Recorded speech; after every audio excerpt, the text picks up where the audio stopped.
My name is Jillian Richard. I'm a nurse practitioner and I provide endocrinology services at Lamar-Barton County. I studied at the University of Kansas School of Nursing. So I currently provide endocrinology services, mostly specializing in diabetes care and also thyroid disease management. I just love the patients and I love all my coworkers and the environment of the small town hospital. I grew up in Concordia, Kansas, which is similar to the size of Lamar, and it feels a little bit more like being at home. And I like the community environment that we don't see as much in the big city, and it has just been a really wonderful place to work over the last several years, and I'm excited to continue. My mother was diagnosed with diabetes in her 40s, but probably lived with it her whole life, and so did my grandmother.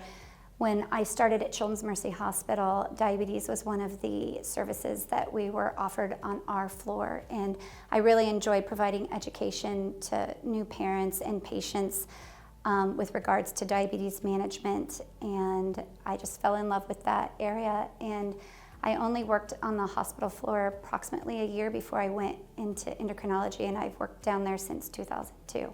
So it's just been a whole part of my life. I've done a little bit of family practice on the side, but I always go back to endocrinology and specifically diabetes management. We started an outreach, the physician that I've worked with back in 2011, when I first started at Children's Mercy Hospital in the early 2000s.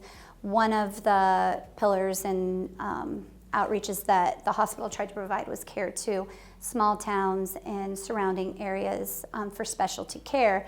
And as our practice grew, we wanted to offer that more, and Lamar was a site that we had looked at, and we started in 2011, and it's just grown from there, and it's been such a wonderful community, like I said, to provide care at. If you don't find me as a nurse practitioner, you'll find me as tumbler / dance teacher. So in the most evenings, you'll find that from 3 o'clock on, I help coach and teach dance and tumbling to all ages, and we tend to travel. My daughter's 15, so I spend a lot of time providing those types of services to kids in the Kansas City area. My son occasionally comes and takes some tumbling too, but no, that's been a nice part to be able to provide healthcare during the day and then dance teacher by night. So it's kind of fun, and it helps split up your life and get to use both sides of your brain.